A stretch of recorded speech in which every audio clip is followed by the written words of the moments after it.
Work. Let's talk about that.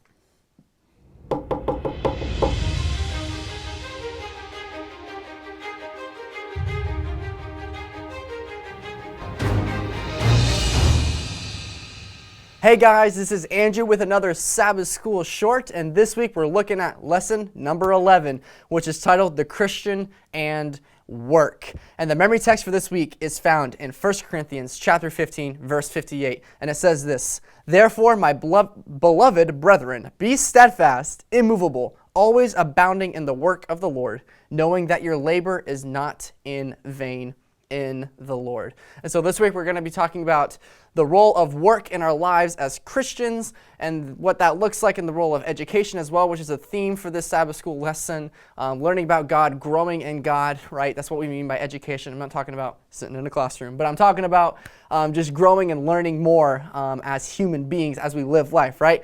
And so that's what we're going to be looking at this week and how work plays a part in all of that. So let's jump into that in Sabbath afternoon's lesson. And the quote that I really like there, it says this. It's kind of long, but it's really good. It says, work is God's idea. In the ideal world, before sin, God gave Adam and Eve the task of caring for the garden. Like their creator in whose image they were made, they were to be employed in creative labor and loving service. That is, even in an unfallen world, a world without sin and death and suffering, humanity was to be at work. And see, work is something that God created, and God created it not so that we could just be like his slaves, but like God created it so that we could find fulfillment in life. Our jobs and our work gives us a reason to wake up in the morning. And we're going to dive in how that can be more effective and how we can kind of wake up with more of a purpose than just earning a job or earning a wage for a living, right? We're going to dive more into that. But knowing that we're making a difference in our community through our work is a way that gives us a fulfillment in our jobs and our work. So let's jump into this by looking at Sunday, which is titled The Many Sides of Work. And the quote that I like there, it says, Christians need to learn how to work God's way. Work is more than an economic necessity. Man is more than just an employee. Rightly understood, one's life work is an avenue of ministry, an expression of one's relationship to the Lord, right? And so this is, I think, a way, if we see our jobs and we see our occupation in this way, then they will be even more rewarding, even more fulfilling, right? Even if you have that job that you despise, that you do not like, right? I know some of you may be watching this, maybe working fast food. You may be doing something that's maybe not something that you want to do right now, but you're working to get somewhere that you do want to be, right? If we see our jobs, I like the wording here, as an avenue of ministry, of we're working with people and we can minister to those people and bring the good news of the gospel to those people, then our work will be much more fulfilling, even though we may work at a place that we don't necessarily like, right? But it's treating your work as a mission field wherever you are and reaching out to those people. And in that way, your job can be even more rewarding, even more fulfilling. And even if you love your job, it can make it even better. It can make the experience even better. Wherever you work, it's an avenue for ministry. And looking at Monday's lesson, which is titled Work and Nurture. And the quote there that I really liked, it says, while the work of our hands is God's blessing to us and allows us to live a meaningful life, God's ultimate plan is that the work of our hands would bless others. And this lesson pulls out a lot of different verses that talk about this idea of working with our hands, and kind of the common theme that runs through all of them. And Paul emphasizes this in Acts chapter 20, verses 34 and 35, which you should go take a peek at. It's a really good verse.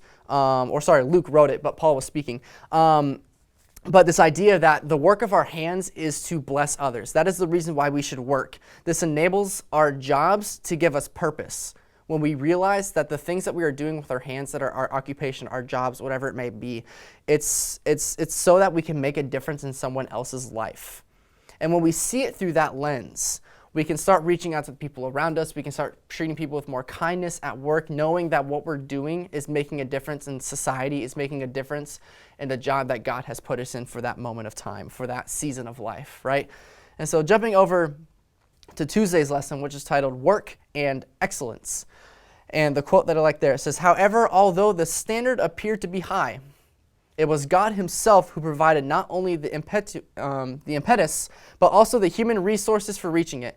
We read in Exodus 31, 1 through 6, 35, 30 through 36, that God himself gave the people the needed skills. These men were filled with the Spirit, giving them ability and knowledge in all kinds of craftsmanship, so that the building of the tabernacle and its furniture would proceed as the Lord has commanded. I know I butchered that word in there, but we'll just gloss over it. But anyways, this quote that I really like, it's talking about when God gave the instructions to the people of Israel to build the temple, right, in the book of Exodus.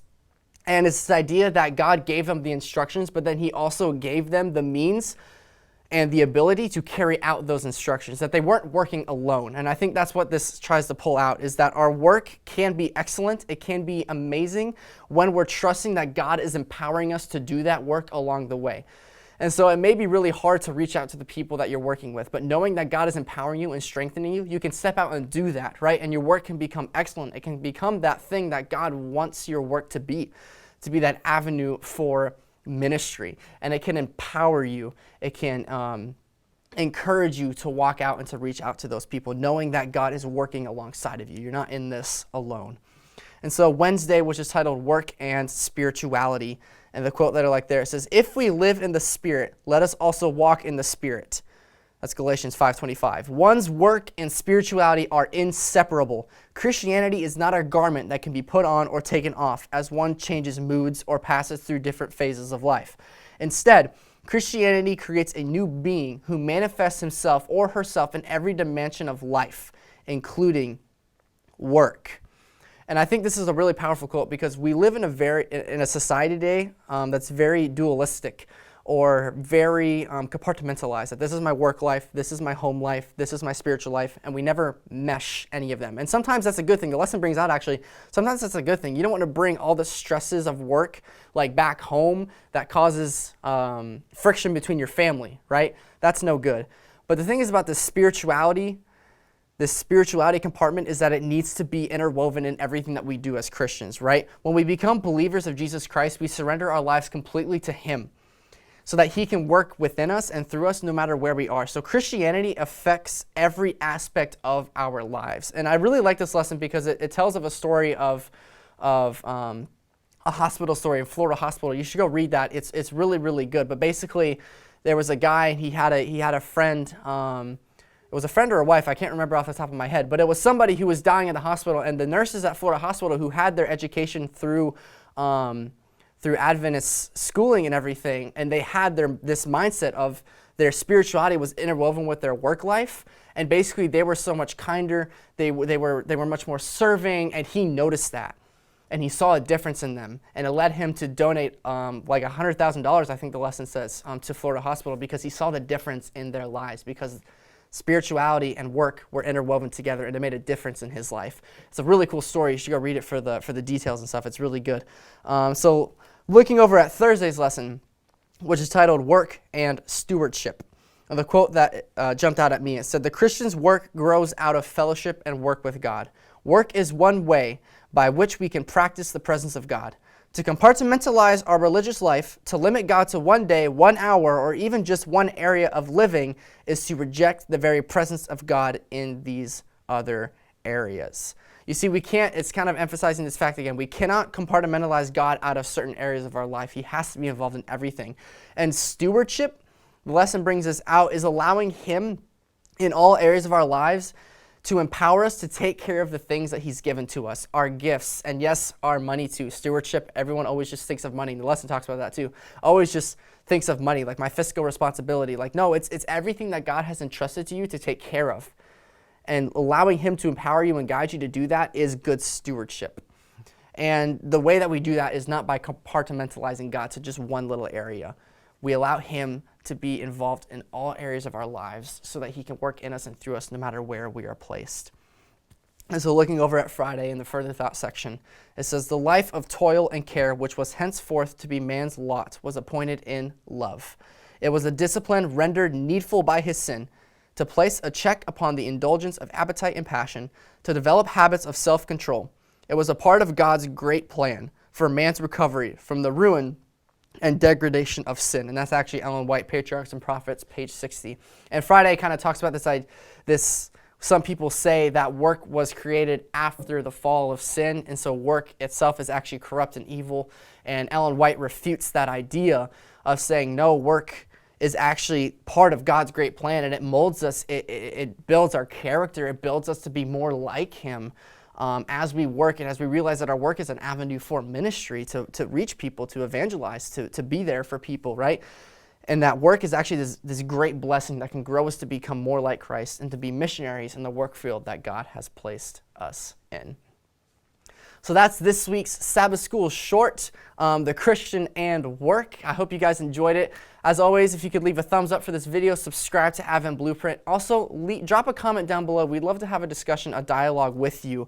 How has your experience been working as a Christian? Have you found opportunities to evangelize? Has it been difficult? What has your experience been as you have pondered and thought about this work as an avenue for ministry? We'd love to talk with you. We'd love to chat with you down in the comment section below. But we hope We'd love to see you here next week on Sabbath School Short. We'll see you then.